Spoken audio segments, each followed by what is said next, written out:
आपण शिकूया एक्सपान्शन फॉर्म्युले. आता एक्सपान्शन फॉर्म्युलेमध्ये कोणकोणते फॉर्म्युले? तर यामध्ये सर्वसाधारणपणे आपल्याला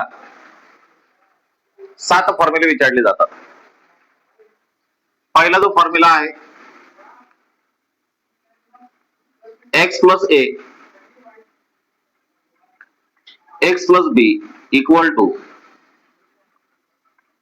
x square plus a plus b bracket complete a plus b bracket complete x plus ab हा एक फॉर्म्युला आहे. असे टोटल तुम्हाला या असणाऱ्या लेसन मध्ये 7 फॉर्म्युले तुम्हाला विचारले जातात. हा पहिला फॉर्म्युला आहे. आता हा जो पहिला फॉर्म्युला आहे लक्षात ठेवायचं काय, first bracket x plus a second bracket x plus b equal to x square plus in bracket a plus b bracket complete x plus a into b. ab means a into b. आता याच्यावरती example कुठले विचारले जातात, तर कुठले example तुम्हाला विचारले जातील तर घाबरायचं नाही. x म्हणजे फर्स्ट टर्म आहे, हा सेकंड टर्म आहे, हा सेकंड ब्रॅकेट मधला फर्स्ट टर्म, हा सेकंड टर्म आहे. जशा स्वरूपाचा तुम्हाला फॉर्म्युला दिलेला आहे तशा स्वरूपाचं तुम्हाला सॉल्व्ह करून घ्यायचं आहे. समजा तुम्हाला एखादा एक्झाम्पल दिलेलं आहे की x plus 5 second bracket x plus 7 असं एखादं तुम्हाला एक्झाम्पल दिलेलं आहे. x plus 5 first bracket x plus 7 second bracket. हा बघा इथे x आहे, इथे पण x आहे, इथे x आहे, इथे x आहे. a मीन्स 5 आहे आणि b मीन्स 7 आहे. तर फॉर्म्युला काय म्हणतो तुमचा, तर इक्वल टू बघा x square means x square plus a plus b. आता a कोण आहे, तर a आहे 5 प्लस b कोण आहे, तर b आहे 7. आणि पुढे तुम्हाला काय करायचं, जो व्हेरिएबल असेल तो व्हेरिएबल तुम्हाला घ्यायचा x प्लस पुन्हा ab आहे, ab means a into b. तर a आहे 5 आणि b आहे 7. अशा प्रकारे फॉर्म्युला नुसार मांडणी करून घ्यायची. x square plus a plus b bracket complete x plus ab means a into b. तर a ची व्हॅल्यू इथे 5 आहे, b ची व्हॅल्यू 7 आहे. आता इथे ज्यांचे स्क्वेअर आहेत, ऍडिंग आहे, मल्टिप्लिकेशन आहे ते करून घ्यायचं. x square plus 5 plus 7 12x 5 7 जा 35. संपलं. एवढं साधं सिंपल आहे. दुसरं एखादा एक्झाम्पल समजा तुम्हाला दिलेलं असेल 1 by y plus 3 1 by y minus 7. समजा असं तुम्हाला एखादं एक्झाम्पल दिलंय. तर 1 बाय y मीन्स x म्हणजे 1 बाय y, a म्हणजे हा 3 आणि b म्हणजे हा मायनस 7. मग विस्तारानुसार कसं येईल, इथे म्हटलेलं x चा स्क्वेअर, पण x ची किंमत इथे कोणाची 1 बाय y ची, म्हणजे 1 by y bracket square plus a plus b. तर a कोण आहे, तर a आहे 3. b कोण आहे, तर b आहे मायनस 7. आणि पुढे जो व्हेरिएबल आहे, आता इथे व्हेरिएबल काय 1 बाय y. व्हेरिएबल पहिला जो व्हेरिएबल आहे तो कोण आहे 1 by y plus a into b 3 into minus 7. बघा आपल्या फॉर्म्युल्यानुसार मांडणी करून केले. आता याला सॉल्व्ह करून घ्यायचं. आता ब्रॅकेटचा स्क्वेअर इथे सांगितलाय, म्हणजे 1 चा स्क्वेअर 1, y चा स्क्वेअर y स्क्वेअर. आता 3 मायनस 7 चं काय आन्सर येतं, मायनस 4 इंटू 1 बाय y. या दोघांचं मल्टिप्लिकेशन जर केलं तर 3 into 7 minus 21 equal to 1 by y square minus 4 by y minus 21. 4 into 1 4. हा डिनोमिनेटरला y होता, त्या डिनोमिनेटरला आपण y घेतला. अशा प्रकारे जर या स्वरूपाचे एक्झाम्पल जर आले तर या प्रकारे सोडवायचं, या स्वरूपाचे एक्झाम्पल जर आले तर या प्रकारे सोडवायचं. सेकंड फॉर्म्युला आहे A plus B bracket square equal to A square plus 2ab plus B square. अशा स्वरूपाचा सेकंड फॉर्म्युला आहे तुमचा. तर इथे दोनच टर्म तुम्हाला, इथे दोन टर्म तुम्हाला दिसतात, दोन टर्मचा असणारा हा विस्तार आहे. जर समजा आपण एखादा एक्झाम्पल जर घेतलं 2x plus 3y bracket square.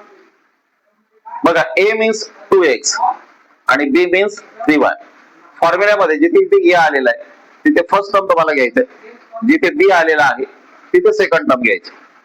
a जिथे आला तिथे फर्स्ट टर्म घ्यायचं, b जिथे आला तिथे सेकंड टर्म घ्यायचं. इक्वल टू काय म्हटलेलं आहे, ए स्क्वेअर. ए स्क्वेअर म्हणजे ए म्हणजे काय, तर ए म्हणजे 2x. पण इथे x ला व्हेरिएबल एक पेक्षा जर मोठा जर असेल तर त्यांना ब्रॅकेट मध्ये घ्यायचं, म्हणजे 2x bracket square plus 2ab, याचा अर्थ 2 into a into b. 2 into a means 2x into b means 3y plus 3y bracket square.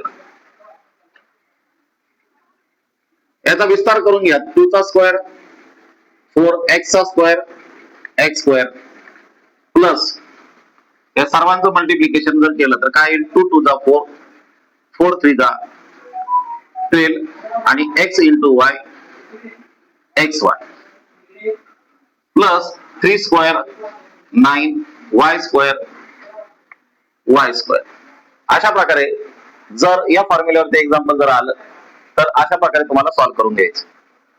त्याच्यानंतरचा असणारा जो फॉर्म्युला आहे तो आहे a minus b bracket square equal to A square minus 2ab plus B square. आता या formula आणि या फॉर्म्युल्यामध्ये विशेष जास्त फरक नाही. या फॉर्म्युल्यामध्ये इथे प्लस आहे आणि या फॉर्म्युल्यामध्ये इथे मायनस आहे. बाकी सेम क्रिया दोन्ही असणाऱ्या फॉर्म्युल्यामध्ये तुम्हाला करायची. जर एखादा एक्झाम्पल आपल्याला जर घ्यायचं जर म्हटलं तर समजा 2x minus 3y bracket square.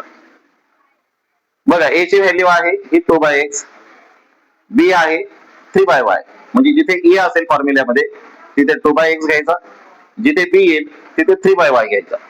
एवढं साधं सिंपल आहे. तर बघा a च्या जागेवरती a ची किंमत आपण दाखवाय काय, 2x bracket square minus 2 into a ची व्हॅल्यू 2x इंटू b ची व्हॅल्यू 3y. आता इथे 3y ला इथे मायनस आहे, परंतु हे तुमच्या फॉर्म्युल्याचं मायनस आहे, त्याच्यामुळे ते 3y चा मायनस नाही येतो, त्यामुळे तो मायनस तिथे घ्यायचा नाही. प्लस b चा स्क्वेअर, b कोण आहे तर 3y ब्रॅकेट स्क्वेअर. बघा फॉर्म्युल्यानुसार मांडणी आपण करून घेतली. हा फॉर्म्युला आहे, त्या फॉर्म्युल्यानुसार मांडणी करून घेतली. ए स्क्वेअर तर फर्स्ट टर्मचा स्क्वेअर मायनस 2 इंटू ए मीन्स फर्स्ट टर्म तर फर्स्ट टर्म घेतलं, बी म्हणजे सेकंड टर्म तर सेकंड टर्म घेतलं प्लस सेकंड टर्मचा स्क्वेअर. आता याचे स्क्वेअर आणि मल्टिप्लिकेशन करून घ्या. 2 चा स्क्वेअर 4, x चा स्क्वेअर x स्क्वेअर मायनस या सर्व न्यूमरेटरला असणारे नंबर्स आहेत, या सर्व न्यूमरेटरचा मल्टिप्लाय करून घ्यायचा. 2 2 जा 4, 4 3 जा 12 आणि हे दोघे डिनॉमिनेटरला आहेत तर यांचं मल्टिप्लिकेशन होईल xy प्लस 3 चा स्क्वेअर 9 y चा स्क्वेअर y स्क्वेअर. म्हणजे या स्वरूपाचं जर एक्झाम्पल जर तुम्हाला जर विचारलं तर अशा पद्धतीने तुम्हाला ते सॉल्व्ह करायचंय. थर्ड फॉर्म्युला सॉरी हा सेकंड झाला, थर्ड झाला. फोर्थ जो फॉर्म्युला आहे तो first bracket a plus b, second bracket a minus b, first bracket a plus b, second bracket a minus b equal to a square minus B square. अशा स्वरूपाचा formula आहे. आता याच्यावरती जर एखादा एक्झाम्पल तुम्हाला सॉल्व्ह करायचं जर असेल तर चला आपण घेऊया. तर 2x प्लस 5y म्हणजे a plus B, 2x minus 5y म्हणजे a minus b equal to formula काय, a square minus B square. तर ए कोण आहे, तर ए ची व्हॅल्यू आहे 2x ब्रॅकेट स्क्वेअर मायनस बी square means 5y bracket square. या दोन्ही टर्मचा स्क्वेअर जर केला तर काय येतो 4x स्क्वेअर. या दोन्ही टर्मचा स्क्वेअर जर केला तो 25y स्क्वेअर. अशा प्रकारे हे एक्झाम्पल आपल्याला सोडवता येतं. या असणाऱ्या फॉर्म्युला असे आपण एकूण टोटल 4 फॉर्म्युले आपण बघितले. या व्यतिरिक्त अजूनही 3 फॉर्म्युले आहेत. आता उरलेले 3 फॉर्म्युले कुठले आहेत, तर उरलेले 3 फॉर्म्युले आहेत a plus B bracket cube equal to a cube plus 3a square b plus 3a b square plus b cube. याच्यावरती तुम्हाला अशा स्वरूपाचे एक्झाम्पल सोडवता येतात. त्यानंतर 6 आहे x minus b bracket cube equal to a cube minus 3a square b plus 3a b square minus b cube. आणि 7 जो फॉर्म्युला आहे तो आहे a plus b plus c bracket square equal to a square plus B square plus c square plus 2ab plus 2bc plus 2ac. तर लक्षात एवढं ठेवायचं की याच्यात टर्म्स आहेत. First term, second term, third term. इथे 2च टर्म आहेत, इथे 2 टर्म आहेत. जिथे फर्स्ट टर्म आलेला आहे तिथे फर्स्ट टर्मची व्हॅल्यू टाकायची, जिथे सेकंड टर्म आलेला आहे तिथे सेकंड टर्मची व्हॅल्यू टाकायची. आणि मग त्यांचं काय क्यूब असेल, स्क्वेअर असेल ते करून घ्यायचं, त्यांचं मल्टिप्लिकेशन असेल ते करून घ्यायचं, आन्सर तुम्हाला भेटून जाईल.